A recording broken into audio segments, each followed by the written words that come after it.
Good morning, welcome to টুকি kitchen blog. তো টুকি কিচেন ব্লগে তোমাদের সবাইকে জানাই স্বাগত। নতুন একটা ডেলি ব্লগ নিয়ে চলে এসেছি আজও। তো দেখতে পাচ্ছ সকালবেলায় আমি স্নান টান ফ্রেশ হয়ে গেছি, আর ফ্রেশ হয়ে ওদিকে বসিয়ে দিয়েছি রান্না। সকালবেলায় বাসি ঘরটা ঝাড় দিয়ে বাবুকে আগে স্কুলে পাঠিয়ে দিলাম। স্কুলে পাঠিয়ে দিয়ে আমি রান্না বসিয়ে দিয়ে এদিকে এগুলো করতে আসলাম, মানে রান্নার ফাঁকে ফাঁকে। যেহেতু তোমার দাদাভাই সকালে মর্নিং ডিউটি আছে, তো উনি সকালেই বেরিয়ে যাবে। আর আমি খুব তাড়াতাড়ি করার চেষ্টা করছি যাতে ওনার মানে খেয়ে যেতে পারে আর কি, না হলে আবার কখন আসবে তখন খাবে।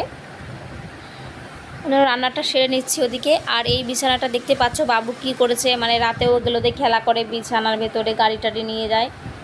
তো সেইগুলো আমি সরিয়ে জায়গায় রেখে ভালো করে ঘরটা গুছিয়ে নিচ্ছি। আর ওর বই খাতা সব যা যা লাগে ও এখানে রেখে দেয় এইভাবে রাতের বেলায়। তো চেষ্টা করি রাতেই গোছানো, না পারলে সকালবেলায় গোছাই, কারণ গোছাতেই হবে। তারপর আমি এই যে সব জায়গাটা গুছিয়ে নিচ্ছি, যে জায়গাটা জায়গায় রেখে দিচ্ছি। আর বাচ্চারা তো একটু ওরকম করবেই, কিছুই করার নেই, নিজেদের একটু গুছিয়ে রাখতে হবে। তো করুক, কী করবে, সারাদিন তো ঘরের ভেতরেই থাকে, ওইগুলো নিয়েই থাকে। তো তাও ভালো, আমি গুছিয়ে নেবো, কষ্ট হয় হোক, অসুবিধা নেই, কিন্তু ও করে যা ভালো লাগে করুক। তো তারপরে এই যে আমি পরিষ্কার করে ঘরটা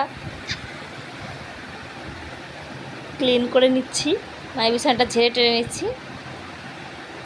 তো তারপরে এই বিছানাটা ঝাড়াই হয়ে গেছে, সোফাটা পরিষ্কার করে নিয়েছি।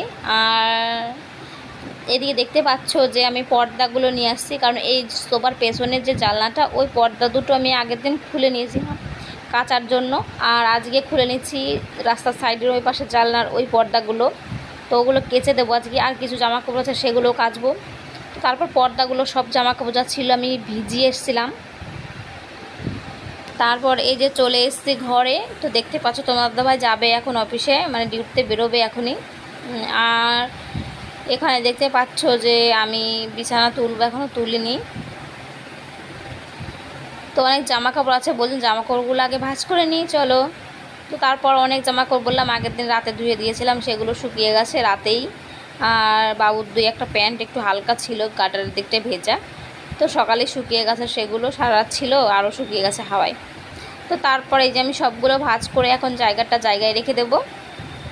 আর যত তাড়াতাড়ি পারছি কাজগুলো সারার চেষ্টা করছি, কারণ নিজেকেই করতে হবে, কেউ তো হেল্প করবে না, নিজেরই করতে হবে। তো আমার নিজের হাতেই করতেই ভালো লাগে, নিজের কাজ নিজের মনের মতন, কোনো কথাই থাকবে না। তো তারপর এই যে বিছানাটা পরিষ্কার করে নিচ্ছি। আর সব কাজের ফাঁকে মনে হয় যে একটু ফ্রেশ বিছানায় গিয়ে বসি, তখন ভীষণই ভালো লাগে।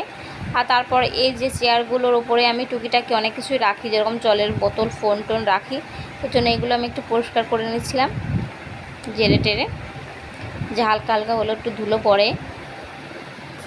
তারপর ওই যে পুতুল দেখতে পাচ্ছ, ওই পুতুলটা নিয়ে বাবু সারাক্ষণে খেলা করে, সব সময় পুতুলটা নিয়ে রাখে।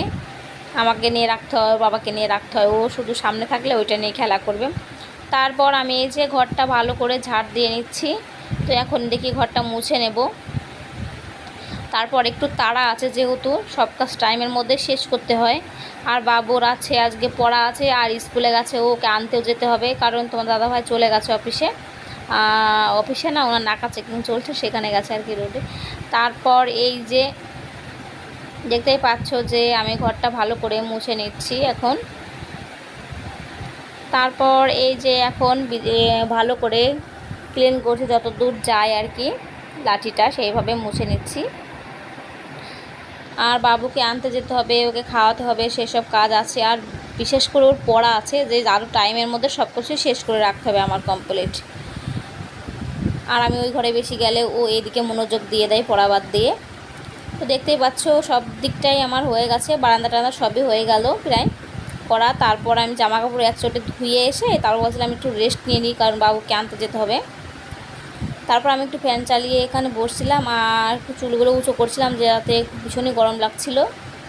আর ঘাড়ে গরম লাগলে ভালো লাগে না, মানে অসহ্যতর একটু গরম লাগে আর কি।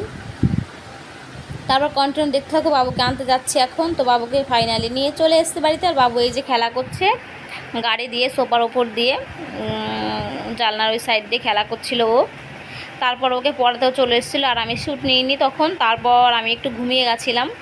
তারপর ফাইনালি উঠে এই যে গ্লুকন্ডি গুলিয়ে ওদেরকে দিলাম, আর আমি নিজেও খেলাম। আর বাবু যে ডিম ভাজা করে দাও মা, ভাত খাবো। তারপর ওকে আবার ডিম ভাজা করে দিলাম, আর আমি নিজেও একটা করে নিলাম। আর বাসনগুলো সবই ধুয়ে নেবো আর কি, যেরকম ওই যা খাওয়া হয়েছে সেই বাসনগুলো ছিল। তো এগুলো আমি করার পরে, ডিমটা ভাজার পরে বাসনগুলো আমি ধুয়ে নেব। আর কাজ ফেলে রাখতে চাই না, কমপ্লিট করেই রাখতে চাই সব সময়, যাতে হাতের কাজে গেলেই পাই। তারপর এই যে আমার হয়ে গেছে থালা বাসনও ধোয়া। হ্যালো বন্ধুরা, তো এখন হচ্ছে রাতের রান্না। প্রচণ্ড পরিমাণে গরম, তো কিছু করার নেই, রান্না করছি। আর এখানে রান্না করছি, দেখো। তারপর এই যে রাত হয়ে গেছিলো, তারপর আমি রাতের সন্ধ্যার দিকে তাদের রান্না বসিয়ে দিয়েছিলাম আজকে। তো রাতের রান্না শুরু হয়ে গেছে। আর আমার ভিডিওটি ভালো লেগে থাকলে তোমরা লাইক, কমেন্ট, শেয়ার আর সাবস্ক্রাইব তো অবশ্যই করবে। আজকের ভিডিওটা এই পর্যন্ত। কমেন্টে জানাবে কেমন লাগলো। ভালো থেকো, সুস্থ থেকো।